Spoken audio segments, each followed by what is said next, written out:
শাস্ত্রে এই কৃত্তিবাস মারা গিয়েছে আজকে প্রায় 10 দিন, তাই না কি? 10 দিন হচ্ছে। আজকে যখন নিশি প্রভাত হবে তখন এই বাড়ির মানুষগুলো শুদ্ধ হবে।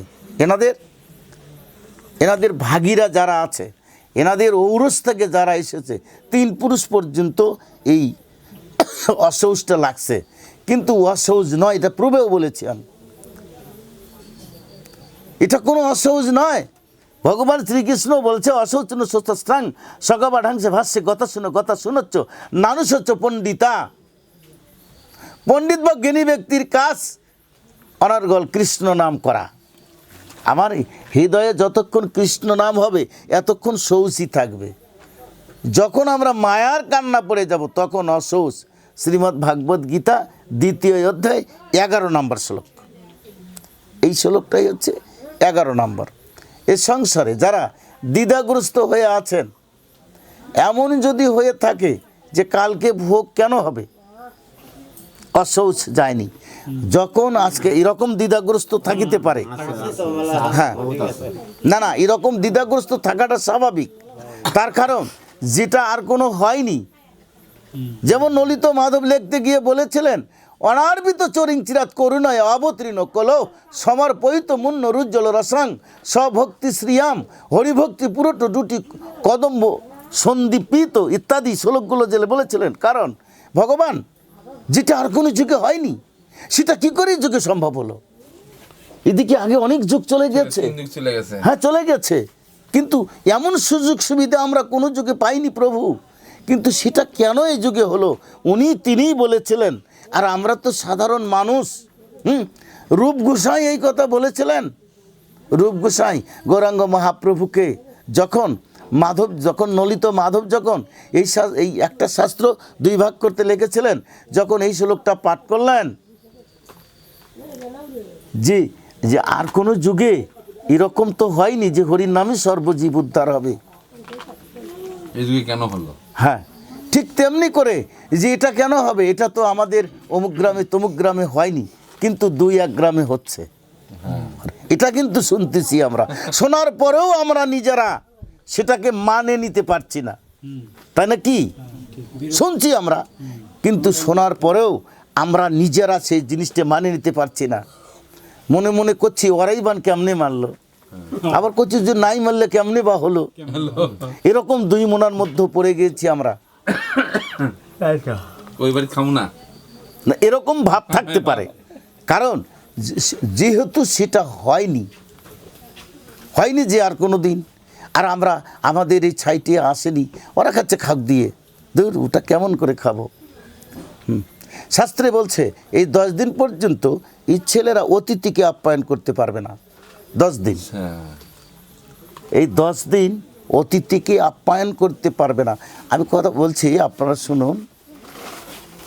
পদ্মপুরাণ মাঘ মাহিত্য দিব্য বিকুম্ভ সংবাদ ভগবান শ্রীকৃষ্ণ বললেন ন যায়ত বৈষ্ণবত্ব স্ত্রী তলমেশ্ব ভোজনে যায়তে সুর নির্মাল্য আর শ্রাদ্ধ আমন্ত্রণে।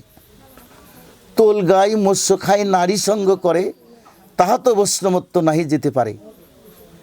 শ্রাদ্ধের অন্ন আর দেবতার প্রসাদ খায়, কৃষ্ণ ভক্তি নষ্ট হয় আর বৈষ্ণবত্ব যায়। শোনো শোনো ওরে ভাই করি নিবেদন, কৃষ্ণেতে একানিষ্ঠ নইলে ব্রাহ্মণ। শ্রাদ্ধের অন্ন আর দেবতার প্রসাদ না ভক্ষে বৈষ্ণবে, শ্রীকৃষ্ণের প্রসাদে সকল দেবতাই সন্তুষ্ট হবে। সতী নারী যেমন পতির প্রসাদ সর্বদাই ভাবে, শ্রীকৃষ্ণ জগৎপতি নিশ্চয়ই জানিবে। একটু আগে গান গেল, গুরু মাতা গুরু পিতা গুরু হন পতি, গুরু বিনে এই সংসারে নাই অন্য গতি, তাই না?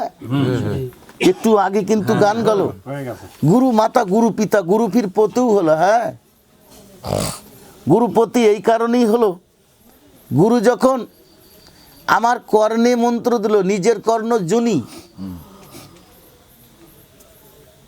জিহ্বা গুরু লিঙ্গ স্বরূপ আর বীজ স্বরূপ হচ্ছে হরির নাম। তাহলে কি হয়? আমরা তো বীজই ধারণ করেছি নাকি? গুরু বীজ। গুরুকে মনুষ্য জ্ঞান করবে না, গুরুকে মনুষ্য জ্ঞান, গুরু মন্ত্রে অক্ষর জ্ঞান, শালগ্রামে শিলাজ্ঞান, আর প্রীতিময় অপ্রাণ জ্ঞান যারা মনে করবে এখন নয়, যতদিন চন্দ্র সূর্য থাকবে এতদিন নরকে পচবে। খালি গুরুকে মনুষ্য জ্ঞান, গুরুর মন্ত্রে অক্ষর জ্ঞান করা যাবে না, শালগ্রামে শিলা জ্ঞান করা যাবে না, হ্যাঁ, প্রীতিমায় অপ্রাণ জ্ঞান করা যাবে না। চারটে জিনিস যারা আমরা করব, যতদিন চন্দ্র সূর্য থাকবে এতদিন নরকে পচে মরব। তাহলে যে আমরা যে কোনো কারণে যদি মাছ খাই কোনো বৈষ্ণব, তাতে বৈষ্ণবত্ব নষ্ট হয় না। যদি স্ত্রী সঙ্গ করে তাতে নষ্ট হয় না, কিন্তু কোনো দেবতার প্রসাদ খেলে নষ্ট হয়ে যায়, বৈষ্ণবত্ব থাকে না। যদি কোনো শ্রাদ্ধের অন্ন খায় তাহলে বৈষ্ণবত্ব নষ্ট হয়। কেন হয়? কৃষ্ণই হচ্ছে জগৎপতি নাকি? আমরা বাড়িতে যদি দুটো কিসের নেই, কামলা নেওয়া হয়, যে স্বামী সহ যদি অন্ন খাইতে দেওয়া হয়, তাহলে স্বামীও যদি কিছু প্রসাদ রেখে যায়, আর ওই কামলা দুটো হচ্ছে দিনাজপুরের, ওরাও কিছু প্রসাদ রেখে গেল, তাহলে আমার স্ত্রীটা কোন প্রসাদটা খাবে? স্বামীরটা খাবে নাকি? না, ওই দিনাজপুরের ওই দুইজনের খাবে? ওই দুইজনের খাবে না। সতী নারী যেমন পতির প্রসাদ সর্বদাই ভাবে, পতি পরম দেবতা, পতি পরম ইত্যাদি পতি প্রণাম মন্ত্রে আছে, শাস্ত্রে বলছে অখণ্ড সৌভাগ্যপতি ভব জন্ম স্ত্রী ভব। যখন যে তার অত্যন্ত সৌভাগ্যবতী, যদি যে নারীরা স্বামীর প্রসাদের জন্য আকাঙ্ক্ষিত, ঠিক ভগবান কৃষ্ণ তাকেই ভালোবাসে, কৃষ্ণ ছাড়া আর কোনো প্রসাদ সে গ্রহণ করে না। ভগবান শ্রীকৃষ্ণ শ্রীমদ্ ভাগবত গীতা